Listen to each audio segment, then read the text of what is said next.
Hey, what's the deal, YouTube? It's your girl, Miss Honey.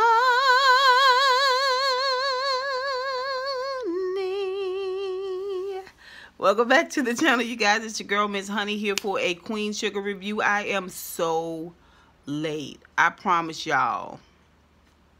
When I was in the car on the way to the train station this morning, my brother was like, boy, this week has passed by so fast. I can't believe it's already Thursday. I was like, Thursday? Then I looked down at my phone. I saw Ashley Miller's notification pop up for Queen Sugar. And I was like, I cannot believe I forgot about Queen Sugar. I forgot about Wednesday. You know what I'm saying? And most of Tuesday was a blur. Like, I seriously cannot wait for the weekend. And really, by the weekend, I mean Sunday, because I got a funeral to go to on Saturday. But I'm going to press my way through. So, I didn't really get to watch this episode until just now. And it is 7:41 on Thursday. But, ooh, baby, was this an episode? Honey? Come on, let's talk about it. Let's talk about it, y'all. Now, y'all know we're going to do Ain't By last. So, don't even worry. We're going to talk about this whole Ain't By situation, all right? First, let me let you know now, my numbers are really, really good on Queen Sugar. And that means you guys love good reviews on good stories and good shows. I want to thank everybody out there who's hit that like button, who's watched the reviews, who's commented down below. I appreciate each and every one of you. If you are new to my channel and you want some of this love and appreciation, please come on, join the tribe. I promise you won't regret it. Don't forget to hit that notification bell so you'll know when I pop up with the video. Don't forget the thumbs up button, because that's like saying, hey, Miss Honey. Okay, and let's talk about this episode down below in the comments. Okay. Let's do this. All right. First, we're going to talk about Micah and Kiki. Now, Micah been reading the hard copy of the book that Nova gave him, okay?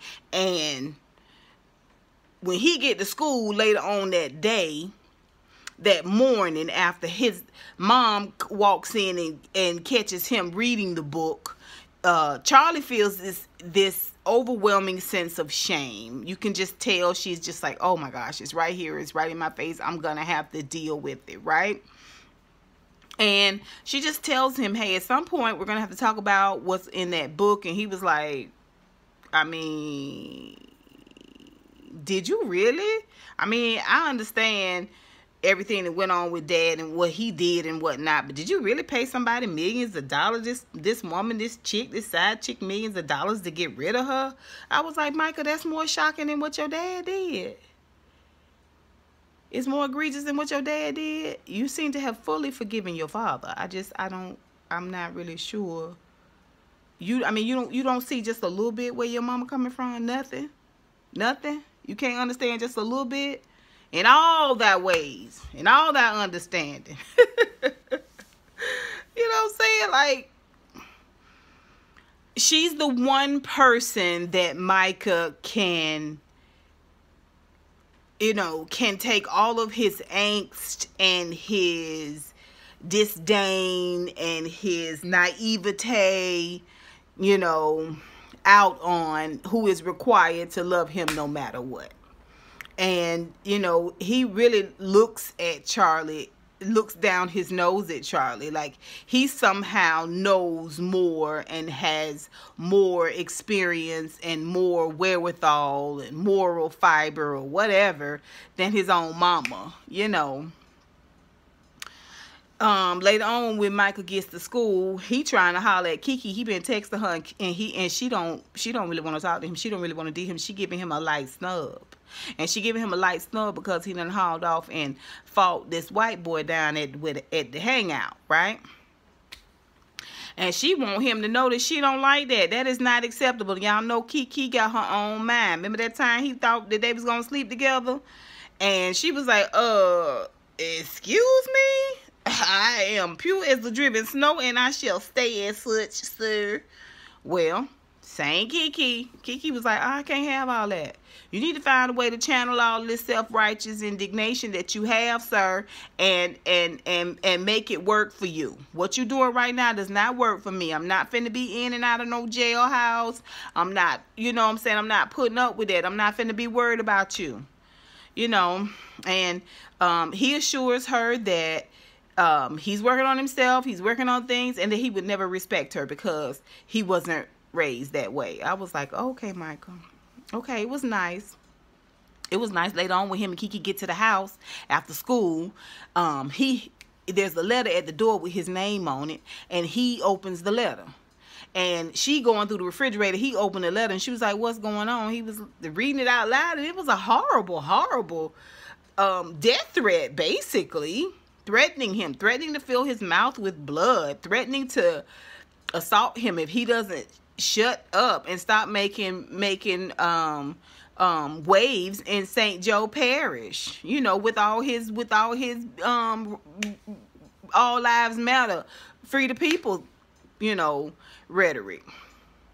And so she was like, what? We should take this to the police. He was like, the police? What are they gonna do? You know, later on he takes and gives the letter to Charley, and Charley said, I'll take care of this. And he was like, you'll take care of this? And she was like, yeah, I'll handle it. How you gonna handle it? I will take care of it. He was like, you know what? We two different people. We two different people how we look at things. Now, he wanted her to be outraged. He wanted her to feel his outrage and match it with the same amount of energy. And she was just, she exhausted because she's had a super long day. You know what I'm saying? It's been one fight after another, one fire after another, one thing after another with Charley. And so, you know, when he makes this comment, she was like, I'm not even finna go back and forth with you. She opens up the drawer on her desk and pulls out a whole stack of letters and lays them down one by one and tells him when she got him. I started getting these right after your speech. I got this one right after that. Well, this is the reason, this the letter right here, the reason why I sent you to Paris and had you a security detail. He was like, what? What? You know, yeah, some shit you don't know in this world. You don't know everything. You don't know everything, Michael. You hadn't gone to Paris and had it all downloaded into your cerebral cortex, and now you the all-knowing, all-seeing Michael. No, you still a child, sir. You still a child. Okay? And I got more knowledge in my pinky than you got in your whole body right now, sir. It might not always be that way, but right now, I've been protecting you for a minute. I've been looking out for you for a minute. I'm your mama, and I love you, and that's my job. So you could just bring it down a notch and let me love you and let me protect you. I mean, he's stunned. He is stunned. Yeah. All sense ain't common, and all sense ain't in one head, Micah. This your mama. Now, when she asked him about the letter, we had to talk, not the letter, the book. We had to talk about this thing that's going on in the book and, you know, and what's happening on these pages. And, I mean, he's saying, well, there's a lot of interesting things in this book. And she was like, you can't believe everything you read in black and white on these pages. He was like, that may be true. That's true. But the person that wrote this book, I have ultimate trust in. I trust them more than anything. And she was like, wow. More than your own mama? You know, so he been taking jabs at her, you know, just little by little, just being disrespectful and disregarding her feelings. So here is a moment where she lets him know, without question, without fail, I have fought for your safety. I love you. I love you. You're my son. This is my job. I'm here to take care of you. Nova ain't your mama, huh? Nova ain't getting no letters at her house. Anyway, let me just calm it down. Let me calm it down. Y'all know these teenagers. These teenagers will take you there. Okay? So, that's the whole Micah situation. Let's talk about Ra. Now, it's harvest time. And unlike second season where harvest was like the main storyline was about harvest and getting everything on time, this harvest kind of seems kind of laid back. It doesn't seem as upfront like it was before, but he's having some snafus with the harvest and the workers more specifically. Prosper comes over and he just, you know, he in this in-between place. Things aren't bad, but things are bad. This whole situation with Nova and this book in blue is weighing on him, and he has an opportunity to talk to someone who is just like his father, or a lot like his father. Not only was Prosper Papa Bordelon's best friend, but he has been a very good mentor and guide for Ralph Angel, and certainly has been a great listening ear. He comes over and Ralph Angel starts talking about a few of the woes that he has, and he tells him, man, Ralph Angel, you're doing good. You're doing good. Stay the course, you're doing good. So Ralph Angel said, well, you know, tells him about this situation with the book. And Nova talking about things she shouldn't be talking about. And Prosper was like, what? And he was like, well, Blue for one. What about Blue? That he might not, telling people that he might not be mine. And Prosper knows immediately what he's saying without saying it, you know. And he sits down and he tells him, hey, listen, I understand. The man who raised me wasn't my biological daddy, not my father, not in the biblical sense. And Ralph Angel is shocked. But what Nova did in putting this book out and putting everyone's private business out, their deepest, darkest, most wounded places out, was wrong. Her intention was different, but it was wrong. What Prosper is doing is called testimony. Okay? That's called a testimony. You might be familiar with that from church. But the Bible talks about testimony being good because it helps you to encourage one another. And this is a perfect example of why testimony is good. And I'm not saying stand up and tell everybody your business or tell everybody that you meet. But when you feel led, when you feel the pulling to do so, you can tell certain people certain things, and y'all might not necessarily be close, but it's a moment where you can testify, tell what happened to you, tell how you survived it, tell how you continue to survive it in order to help them to survive, in order to help them come through it. Okay? And this is what Prosper does. He says, same thing with me. He said, but I didn't find out till I was in high school, and I didn't care. He said, because he may not have been my father, but he sure was my daddy.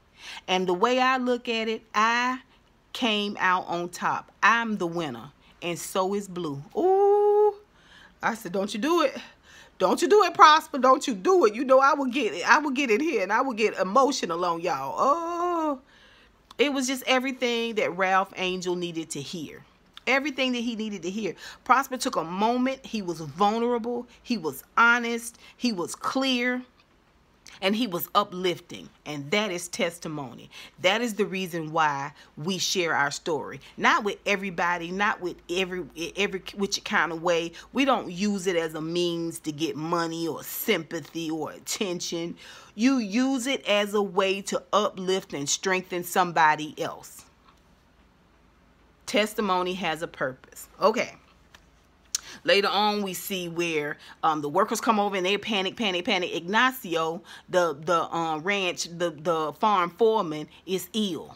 So when Ralph Angel called Charley and let Charley know that he won't be able to come down to the lawyer's office and sign no papers or whatever, because he got an issue with a sick Ignacio being sick. Well, he can't go to the doctor because he not necessarily, you know what I'm saying, got his paperwork in, you know.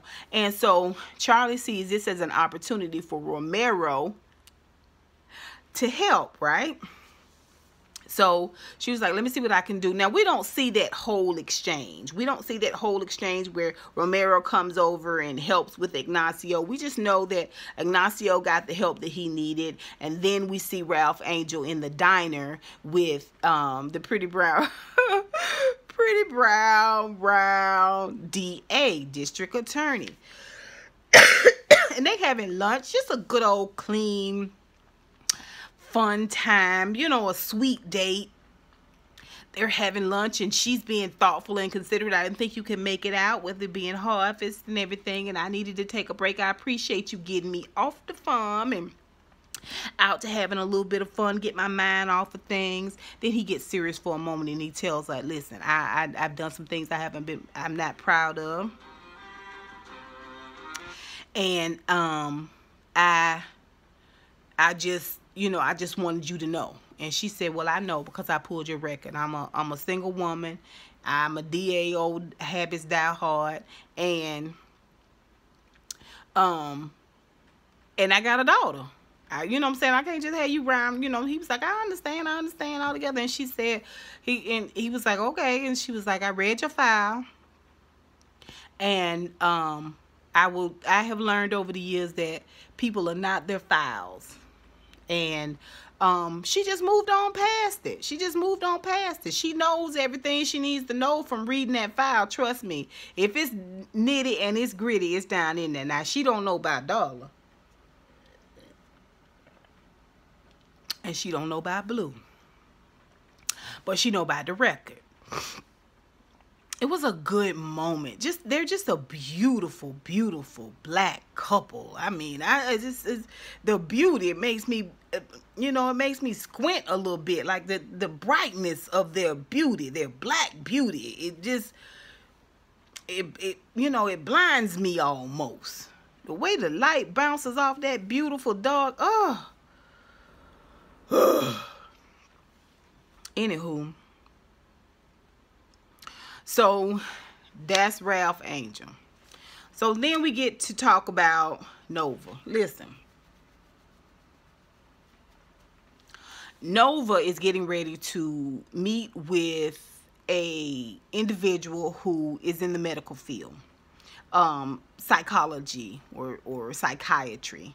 And they want to talk about some of the things that went on in her book. She's excited. She is excited. She's picking out dresses, and you know, this is evidently a very prestigious PhD type individual. When her agent or when an agent calls, we just call the agent Debbie. Debbie calls and tells her about how the New York Times has given an advance, you know, on her book, and it's a love letter. And basically, when they say love letter, they mean it's a really good write-up. They've taken the time to put together a really beautiful write-up in their paper, and this is what helps a lot of authors skyrocket.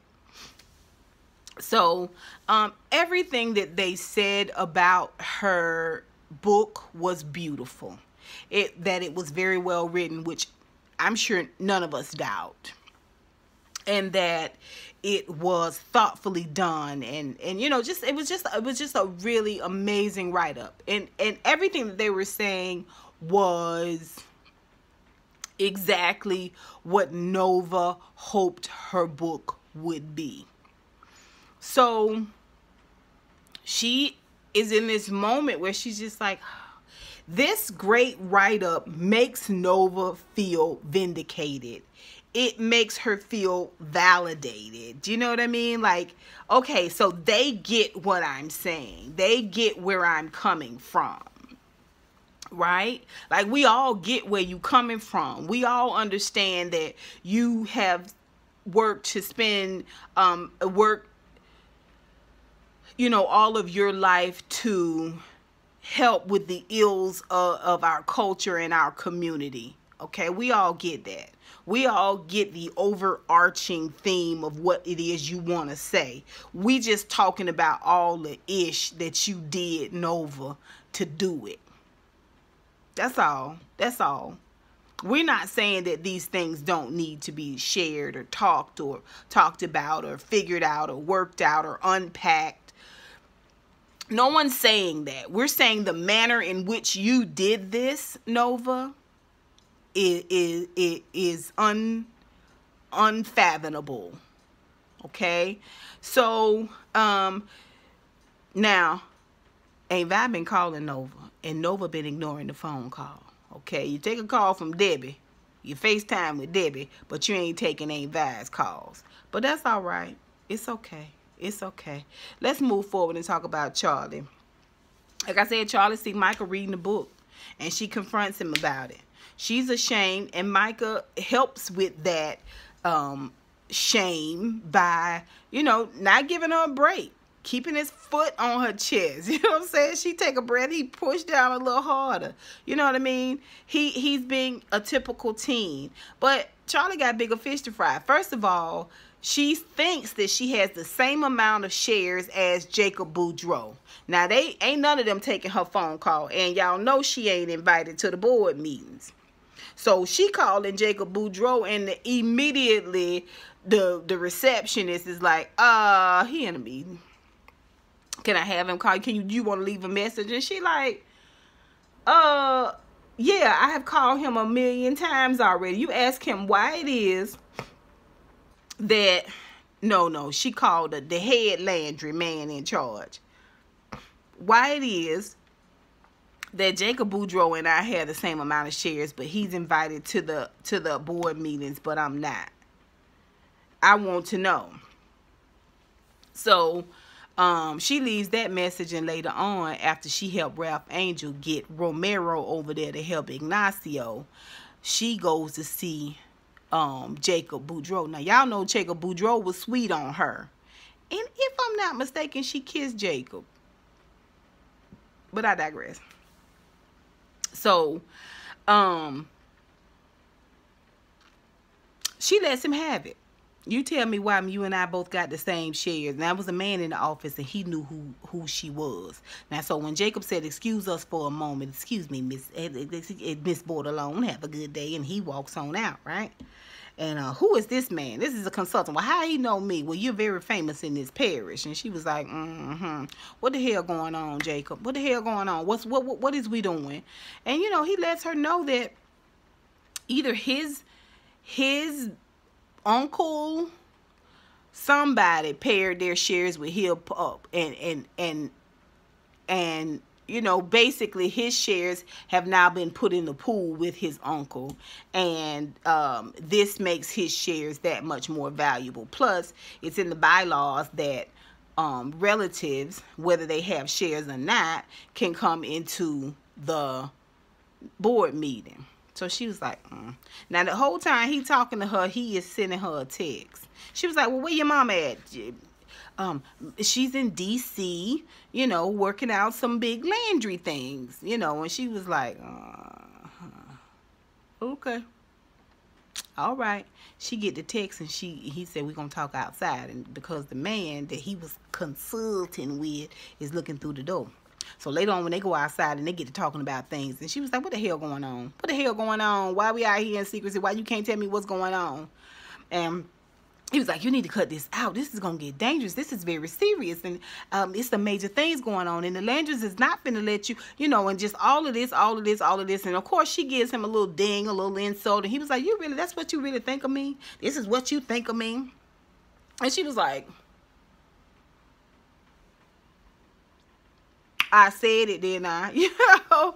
And he is just like, you don't understand anything. You have no idea how deep and how bloody this thing can get. Basically, this is what he's saying. You need to watch yourself. You need to watch yourself. You need to tread lightly. And that's all that I can tell you. You know, Charley read between the lines, and later on, she found out that there has been a $1.5 million deal or something in the works, in play, you know, somebody's trying to make it, the Boudreaux are trying, the Landrys and Boudreaux or whatever, trying to make it happen, you know. And she want to know what's going on, what's up with the land. Now, she the one stopped the prison situation, so they really, really got it in for her. I'm like, Charley, you need to be careful. You need to be careful, Charley. I'm going to tell you something about money. Money, baby, money it is the root. The love of money is the root of all evil. And it ain't nothing for somebody to put you 6 feet under over a business deal. Be careful, girl. You got a security detail on Micah? You don't think you might need one too? I'm just saying. Later on, she go meet Romero after he done help Ignacio. She meet him for lunch. And he, you know, he's got a lunch set up there all beautiful. He got music box and everything. They're playing a beautiful song. I got to go out on and see what that song was. I was like, oh, this might be something I can really get into.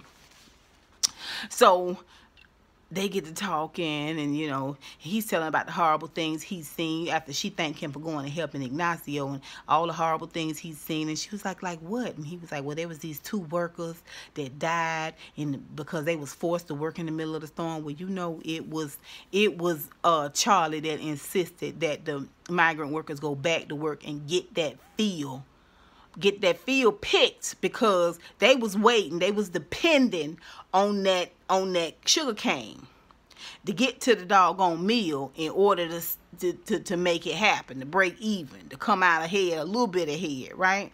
So she knows instantly what he's talking about, and she doesn't say anything. She doesn't say, hey, that was my farm, that was not the intention, we didn't try to do that, that was just an accident.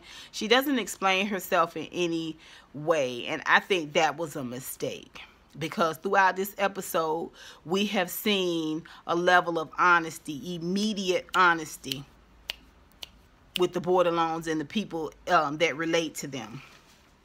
And I mean, you know, the conversation that Ra had with Darla later on when he dropped Blue off in this episode after Blue has a play date with Joie, and he tells Darla about how Nova wrote in the book, and she wrote about Blue, and Darla was so upset. She was so upset. She was like, why would she do this?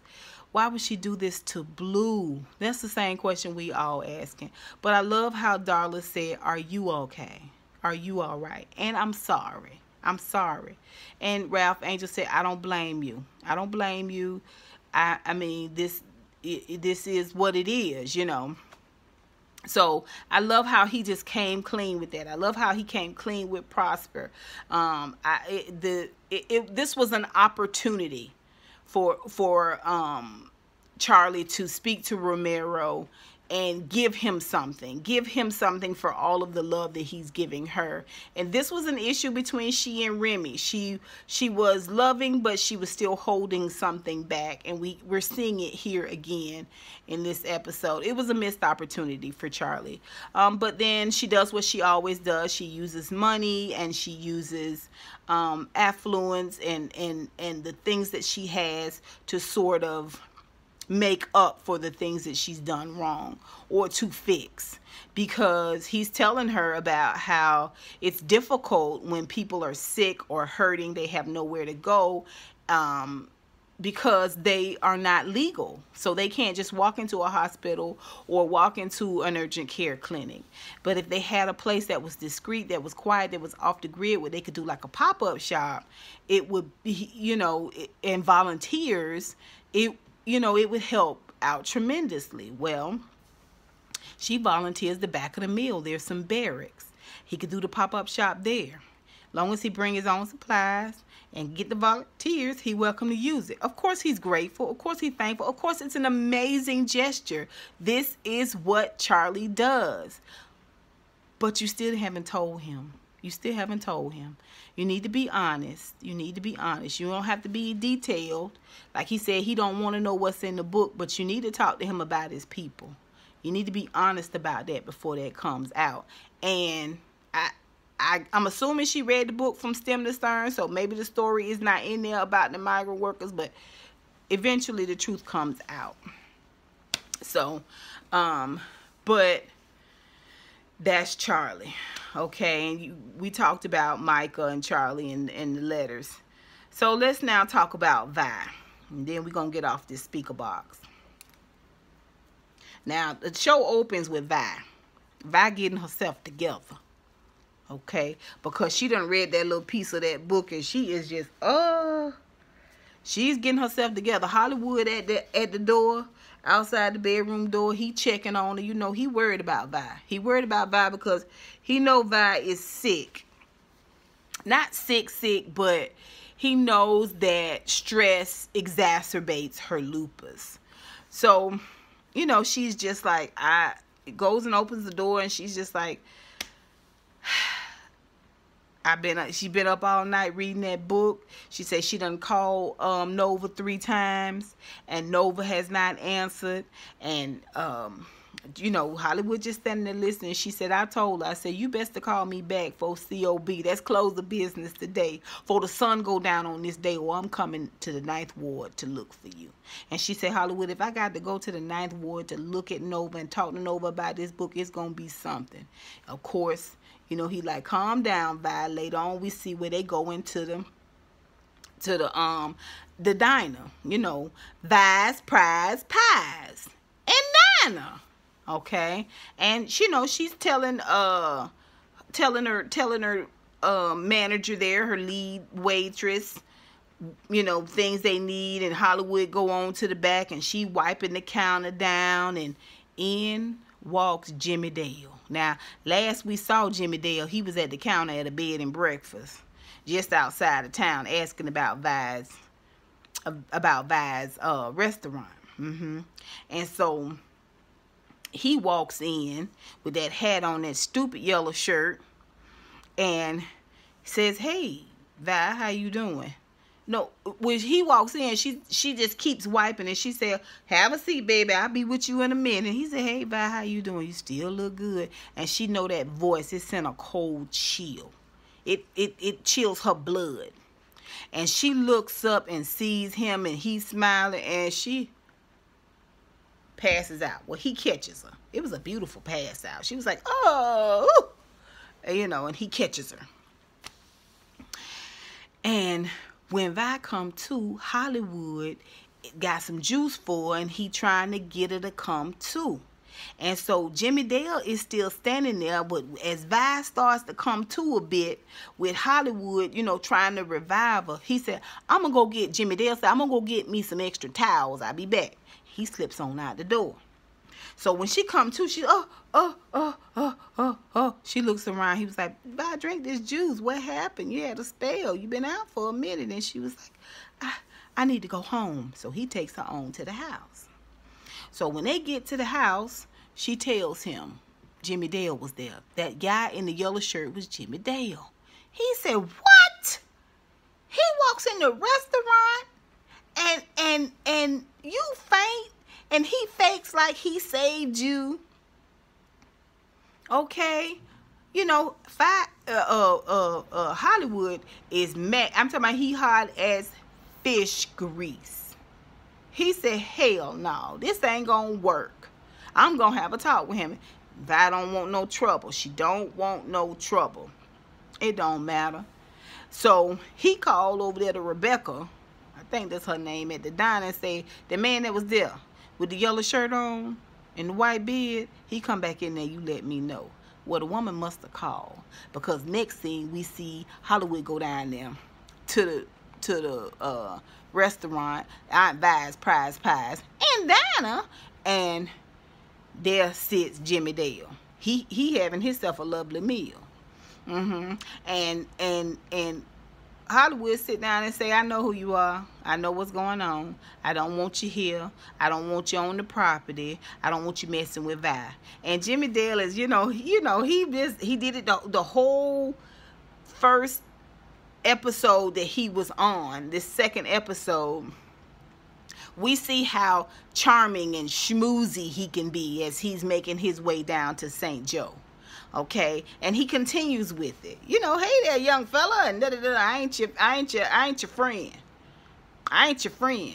Okay, Hollywood is not playing the radio with him. He let him know under no circumstances you messing with Vi. I'm her husband. Okay, and he let him know I'm Hollywood Dejanay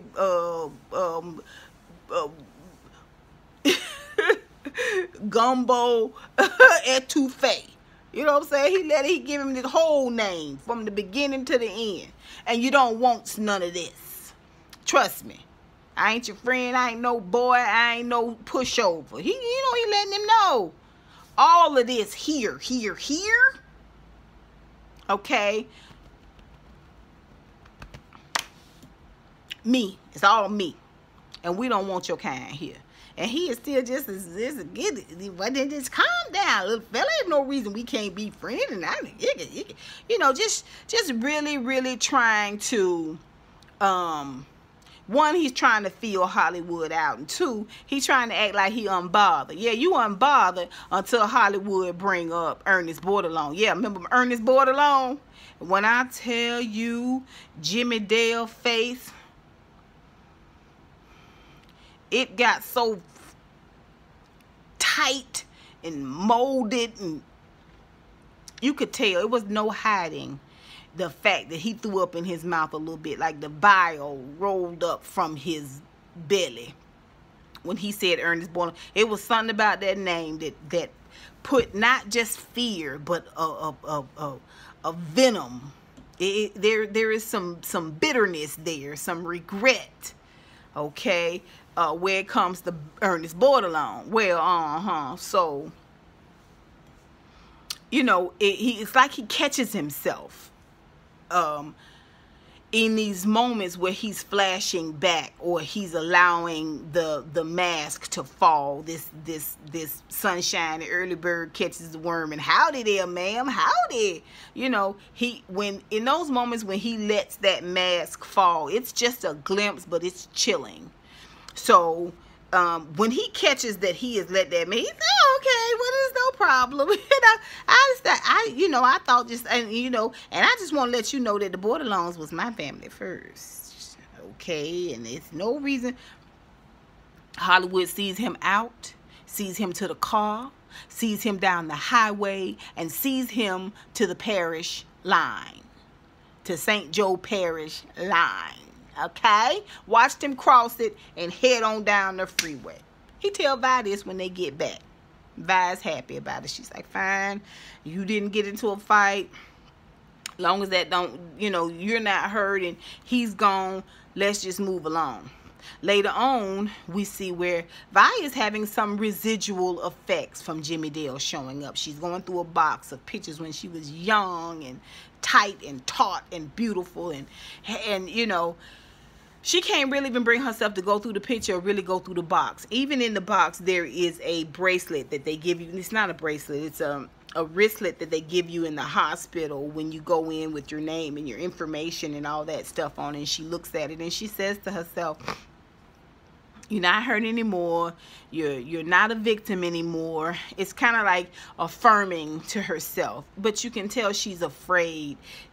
Seeing Jimmy Dale brought back a level of pain and wounding that is stuck. It's stuck in her throat, and she's tasting it, and it's sickening her. She's in a place. She's in a place, right? So later on, she's gotten herself together, and she's got a lovely meal on for Hollywood, and somebody's at the door, and I think she thinks it's Hollywood. She runs to the door, opens the door, and there's a screen door there, but it's Jimmy Dale. Hey, Vi, you sure looking good. He's got it going on. Schmoozy, schmoozy, schmoozy. Charm, charm, charm. But he's, again, sizing her up. This is what predators do, right? He's sizing her up. And he sees she's frozen in this place, almost like she's a young child, or that young girl again. And he says, well, aren't you going to let me in so we can sit a spell and talk proper? David Allen Greer is kind of laying it on thick with the Southern colloquialisms, but at the same time, it goes along with that psychotic personality that the Jimmy Dale character has. You ain't gonna invite me in and so we can sit a spell and talk proper like? And he looks at us. You're not gonna open the door? And she's back to being that woman that he was beating, that young girl that he was beating and handling, and she lets him in. Okay, he walks in like cock of the roost, baby. Takes that hat off his head and throws it on her dining room table, baby. That right there would have got you windmill. That right there would have got you windmill. I'll just be honest with you. And she is just standing there like, he sees it. He can smell it. When he was outside the screen door, looking at the screen door, he was leaning in like he was smelling her. I said, look at this piece of work here. Look at this piece of work. This the kind of man that you got to beat out of town. You got to strip him naked and kick his naked behind all the way to the county line. Okay? He has to be broken. Because all he know is breaking. All he know is controlling and overpowering. He asked her a couple of questions. It still feel like my house. I don't care how you change it. I see you held up well. And he asked her a question. I can't remember what the question was. And he said, bye, I'm talking to you. And she's like, oh, you got to go. You got to leave here. This isn't your house anymore. You have to go. And I'm trying to talk to you, and I really came here to apologize to you, and we can just make amends and be friends again. Well, when he talking to her, Nova is walking up to the screen door. She come inside, and she's like, Jimmy Dale.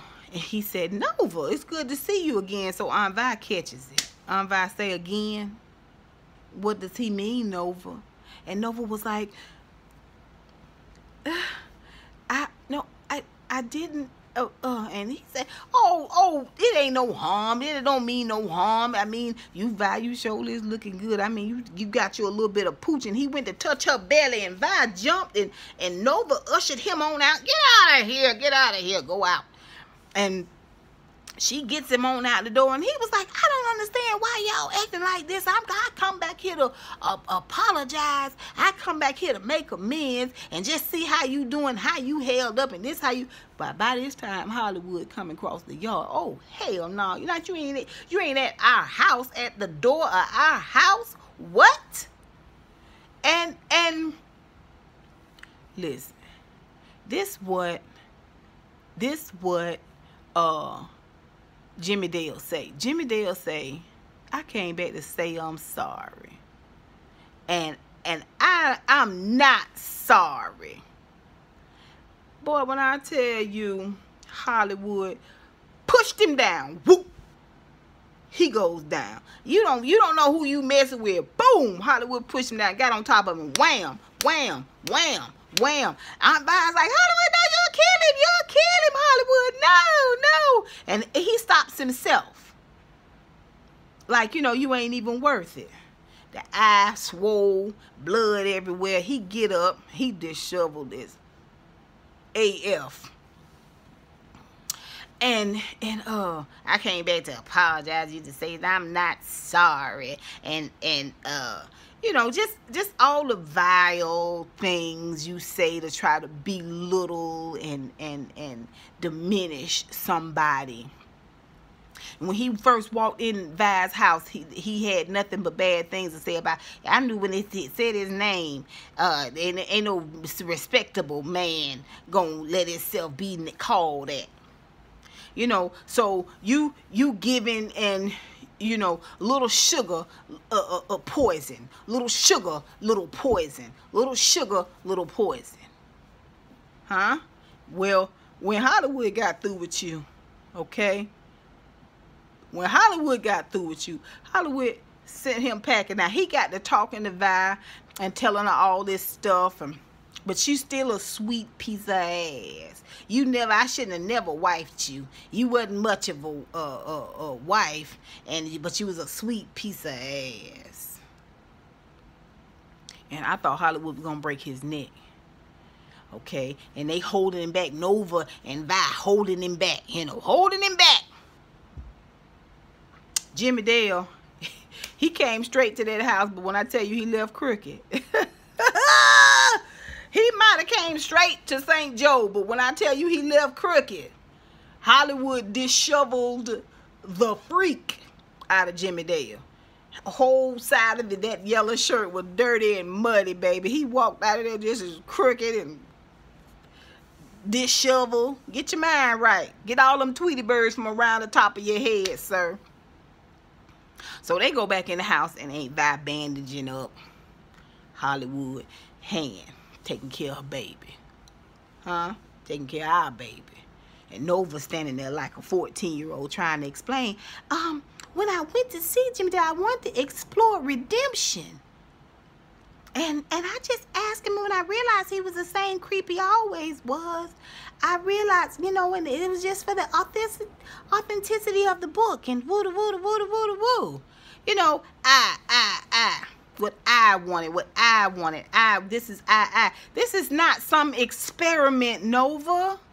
This is not some medical experiment. Girl, these people's lives. You have invited someone that violated your aunt for years.